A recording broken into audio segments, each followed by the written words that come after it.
యువత దేశానికి మూలస్తంభం వంటి వారని యావత్ ప్రపంచాన్ని తన మాటలతో ప్రభావితం చేసిన వివేకానందుని నేటి యువత స్ఫూర్తిగా తీసుకుని ఆయన అడుగుజాడల్లో నడవాలని రాజ్యసభ ఎంపీ సానా సతీష్ బాబు పేర్కొన్నారు. జిల్లా యువజన సర్వీసుల శాఖ సెట్రాజ్ ఆధ్వర్యంలో సోమవారం స్వామి వివేకానంద జయంతి జాతీయ యువజన దినోత్సవాన్ని ఘనంగా నిర్వహించారు. ఈ సందర్భంగా కాకినాడ వివేకానంద పార్క్ లో ఉన్న స్వామి వివేకానంద విగ్రహానికి రాజ్యసభ ఎంపీ సానా సతీష్ బాబు, ఎమ్మెల్సీలు కరి పద్మశ్రీ, పేరాబత్ల రాజశేఖరం, జిల్లా ఇన్ఛార్జ్ కలెక్టర్ అపూర్వ భరత్, కాకినాడ కమిషనర్ ఎన్వివి సత్యనారాయణ తదితరులు పూలమాలలతో అలంకరించారు.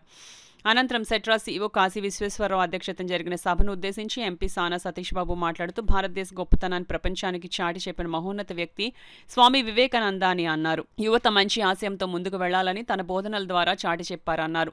ప్రయత్నం చేయకపోతే ఎంతటి ఆశయమైన నీరు గారిపోతుందని ఆయన తెలిపారు. ఈ సందర్భంగా ఎమ్మెల్సీ పేరాబత్లం రాజశేఖరం మాట్లాడుతూ యువతను ఎంతగానో ప్రభావితం చేసిన వివేకానంద నైతిక విలువలతో కూడిన జీవితాన్ని జీవించారన్నారు.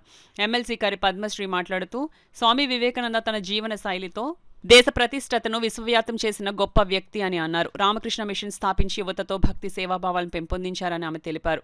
జాతీయ యువజన దినోత్సవాన్ని పురస్కరించుకుని నిర్వహించిన వివిధ పోటీల్లో గెలుపొందిన విద్యార్థులకు ప్రశంసాపత్రాలు, స్వామి వివేకానంద సూక్తులతో కూడిన పుస్తకాలను ఎంపీ, ఎమ్మెల్సీల చేతుల మీదుగా అందజేశారు. కార్యక్రమంలో కాకినాడ జిల్లా రామకృష్ణ సేవా సమితి అధ్యక్షులు గాంధీ, వి రామకృష్ణ, శివకుమార్, రామకృష్ణ సేవా సమితి సిబ్బంది, విద్యార్థులు, యువజన సర్వీసుల శాఖ సిబ్బంది తదితరులు పాల్గొన్నారు. పెట్టకూడదు, ప్రయత్నం చేయటం వల్లే ఏదన్నా ఒక ఆశయాన్ని సాధించగలరు. ప్రయత్నం చేయకుండా పక్కన కూర్చోవడం వలన ఉపయోగం ఉండదు. మీకు భారతదేశంలో ప్రస్తుతం ఉన్న జనాభా ప్రకారం 65% మంది యువత ఉన్నారు, 35 సంవత్సరాల లోపల ఉన్నారు. అంటే భారతదేశం ప్రపంచంలో బలీయమైన దేశం, యువతతో నిండిన దేశం. మీ అందరి మీదే భారతదేశ భవిష్యత్తు ఆధారపడి ఉంది. అంచేతే గౌరవనీయ ప్రధానమంత్రి నరేంద్ర మోడీ గారు, రాష్ట్ర ముఖ్యమంత్రి నారా చంద్రబాబు నాయుడు గారు యువతకి ప్రత్యేకంగా కార్యక్రమాలు చేపట్టి యువతకి ప్రత్యేకంగా ఒక దిశానిర్దేశంతో ఏ విధంగా నైతిక విలువలతో ముందుకెళ్ళాలి అన్న ఉద్దేశంతో ప్రత్యేక కార్యక్రమాలు, సెపరేట్ డిపార్ట్మెంట్, యూత్ డిపార్ట్మెంట్స్ కూడా పెట్టడం జరిగింది.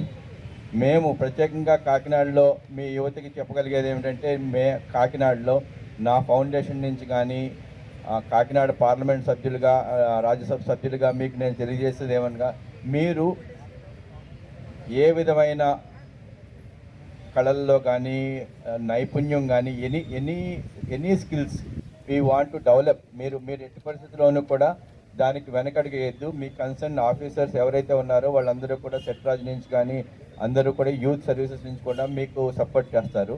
మా ఫౌండేషన్ నుంచి మేము స్కిల్ డెవలప్మెంట్ యాక్టివిటీస్ చేయడం జరుగుతుంది. శిష్యులుగా కూడా అయ్యారు. సో దాని ద్వారాగా రామకృష్ణ మిషన్ అనే సంస్థను కూడా తీసుకురావడం జరిగింది.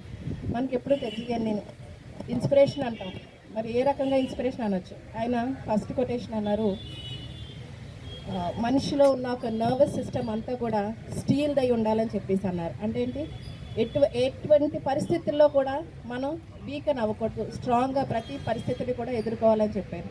సో ఈ సందర్భంగా ఆయనకు సంబంధించిన ఒక 2-3 కొటేషన్స్ మనం మాట్లాడదామండి. Arise awake and stop not till the goal is achieved అన్నారు. అంటే ఇక్కడ మనకి ఎప్పుడు కూడా గోల్ తీసుకున్నప్పుడు దానికోసం నిరంతరం పనిచేయాలన్నారు. అంటే వీక్ అవ్వకంటాన్ని పట్టుదల అన్నది సాధించేంత వరకు కూడా మనలో ఉండాలని చెప్పారు.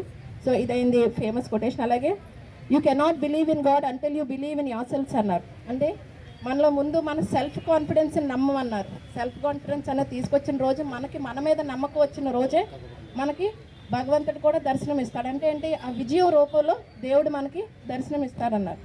అలాగే strength is life, weakness is death అన్నారు. అంటే ఇక్కడ strength of the body, mind and character వచ్చేసి మనలో ఉన్న ఒక మనిషిని తయారు చేస్తుంది. సో అందుకే అన్నారు వీక్నెస్ ఈజ్ డెత్. ఎప్పుడైతే మనం వీక్ అయిపోతామో జీవితంలో మనం ఏమీ సాధించలేము.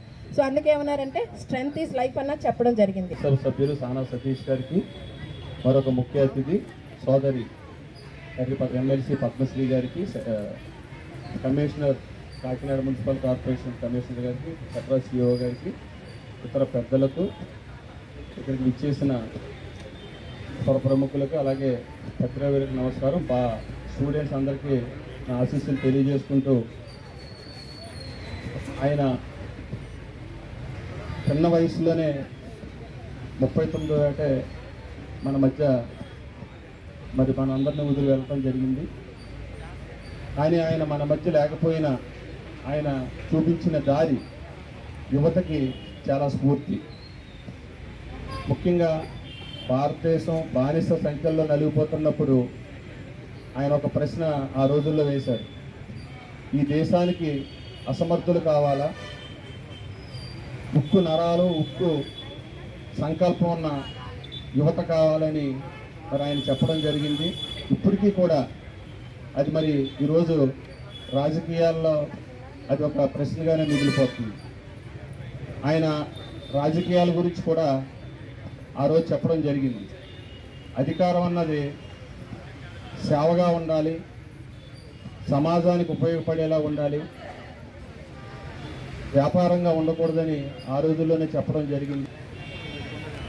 అన్నిటికన్నా మన భారతదేశము ప్రపంచ దేశాల్లో ఒక ఉన్నతమైన స్థానంలో ఉండి ఈరోజు మరి విద్యా సాంస్కృతిక రంగంలో ఎంతో అభివృద్ధి చెందుతున్న మన దేశాన్ని ప్రపంచానికి మొట్టమొదటిగా భారతీయులు ఆత్మగౌరవం కలవారు అని నిరూపించిన మహావ్యక్తి, మహోన్నత వ్యక్తి, మహానుభావుడు స్వామి వివేకానంద గారి యొక్క 163వ జయంతి ఉత్సవాల సందర్భంగా ఈ కార్యక్రమానికి ముఖ్య అతిథిగా విచ్చేసిన పూజలు, పెద్దలు, గౌరవనీయులు, మన రాజ్యసభ సభ్యులు శ్రీ సానా సతీష్ గారికి నమస్కారాలు sir. Hearty welcome my lord. అదేవిధంగా వారికి అడ్వాన్స్గా సంక్రాంతి శుభాకాంక్షలు తెలియజేసుకుంటున్నాను సార్. అదేవిధంగా మన పూజలు, పెద్దలు, అలాగే స్వామి వివేకానంద గారి కోసం చికాగో యూనివర్సిటీలో ప్రసంగిస్తున్నప్పుడు ముందుగా సోదర సహోదరులు అన్న భావంతో ఆయన ఫస్ట్గా బ్రదర్స్ అండ్ సిస్టర్స్ ఒకే ఒక్క స్లోగన్. మొత్తం అన్ని దేశాలు కూడా ప్రపంచంలో పౌరుడిని, భారత పౌరుడే కాదు. అందుచేత ఆయన చెప్పింది ఏంటంటే, you are the creator of your own destiny. నీ యొక్క రాత నువ్వే రాసుకుంటావు. ఎప్పుడు కూడా మూఢ విశ్వాసాలు లేకుండా పట్టుదల ఉండాలి, దానికి సహనం ఉండాలి, దాన్ని సాధించాలనేటువంటి ఓర్మ ఉండాలి. తప్పగా మనం సాధిస్తాం. మూఢ విశ్వాసాలు మాత్రం ఎట్టి పరిస్థితుల్లోని వెళ్ళకూడదని ఆయన చెప్పడం జరిగింది.